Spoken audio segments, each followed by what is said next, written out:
Movie शुरू होती है वेडिंग्स की डेकोरेशंस को दिखाते हुए, जिसमें डग और उसकी गर्लफ्रेंड की शादी होने वाली होती है। लेकिन डग अपनी शादी में खुद ही नहीं आया होता क्योंकि वो वेगस ट्रिप में खो गया होता है और खुश नसीबी से वेगस जाने के लिए उसकी गर्लफ्रेंड ने ही कहा होता है, क्योंकि आपको पता तो होगा ही, what happens in Vegas stays in Vegas. इस लाइन को डग कुछ ज़्यादा ही सीरियस ले जाता है।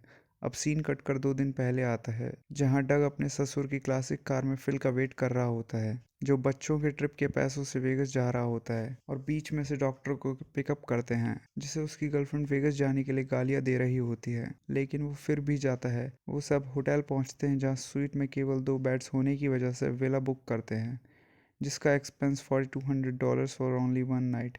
सो चीप है ना? मुझे भी यही लगा। होटल का विला स्वीट होता है बहुत शानदार। सब तैयार होकर निकलते हैं, लेकिन पार्टी में जाने से पहले सब कुछ भूल जाने की शपथ ग्रहण करते हैं। एंड देन सीन कट कर आता है अगली सुबह, जहां विला स्वीट को देखकर ऐसा लगता है जैसे कोई जंग हुई हो। जला हुआ सोफा, सब कुछ बिखरा हुआ, यहाँ तक कि एक टाइगर भी उनके विला स्वीट में होता है। लेकिन डग मिसिंग होता है और उन्हें एक अननोन बच्चा भी मिलता है। तो ये सोचने की बात है कि रात को ऐसा हुआ क्या। तो सब याद करने के बाद तीनों को इतना ही याद आता है कि रात को टेरेस पर शपथ ली थी सबने मिलकर। लेकिन फिल के हाथ में हॉस्पिटल बैंड को देखकर वो हॉस्पिटल जाते हैं, जहां डॉक्टर उन्हें बताता है उन्होंने एक खास तरह का ड्रग लिया था जिससे कुछ याद नहीं रहता, और वो उन्हें बताता है कि चारों किसी वेडिंग से लौटकर हॉस्पिटल आए थे, तो वापस वो उस वेडिंग हॉल में जाते हैं, जहां उन्हें पता चलता है कि डॉक्टर साहब ने किसी स्ट्रेंजर लड़की से रात को शादी रचाई और किसी को ये भी नहीं पता कि वो लड़की कौन थी और कहाँ है, जिसे ढूंढने के लिए वो सब निकलते हैं उनकी चुराई हुई पुलिस कार में। कि तभी कुछ गुंडे अपनी कार से उनका रास्ता ब्लॉक करके गाड़ी तोड़ने लगते हैं और गन निकाल लेते हैं, और पैनिक में फिल गाड़ी भगाने लगता है, जिसकी वजह से बंदूक चल जाती है और वेडिंग हॉल के मैनेजर को लग जाती है, और वो सब वहाँ से भाग जाते हैं। फिर सब पहुँचते हैं डॉक्टर साहब की बीवी से मिलने, जिससे डॉक्टर ने रात को शादी रचाई थी, और उसी लड़की का बच्चा उनके पास भी फिलहाल होता है, जो कि स्ट्रिपर होती है और फुल टाइम एस्कॉर्ट,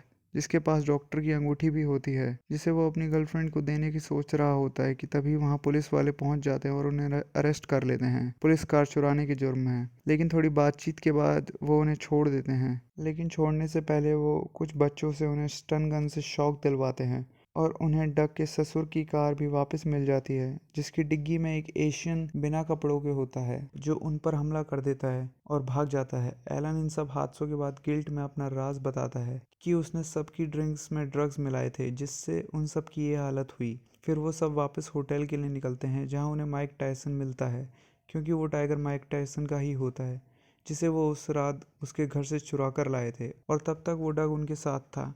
वो शेर को बेहोश करके वापस माइक टायसन के घर छोड़ आते हैं, और टायसन उन्हें सीसीटीवी फुटेज दिखाता है जिसमें वो सब साथ होते हैं, लेकिन फिर भी क्लूलेस ही रहते हैं। और रास्ते में वही एशियन लड़का जो उनकी डिग्गी से निकला था, वो गैंगस्टर निकलता है और उनकी गाड़ी को ठोक देता है, और उसके पास ही डग होता है, क्योंकि एलन का पर्स उस गैंगस्टर के पर्स के साथ एक्सचेंज हो गया होता है, जिसमें $80,000 थे। तो वो गैंगस्टर डक के बदले अपने पैसे मांगता है, लेकिन पर्स उनके पास था नहीं। तो वो वापस कैसीनो जाते हैं ताकि पैसे वापस जीत सकें, और वो जीत भी जाते हैं क्योंकि एलन कार्ड्स का जीनियस होता है।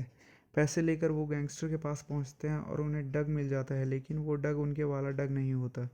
वो डग ड्रग डीलर होता है, जिसने एलन को वो ड्रग बेचा था। कि तभी उन्हें स्ट्राइक करता है कि उनका डग टेरेस पर हो सकता है, क्योंकि टेरेस से किसी ने अपनी मैट्रेस नीचे फेंक दी थी, और बूम, डग वहीं निकलता है। एंड फाइनली वो वापस निकलते हैं वहाँ से।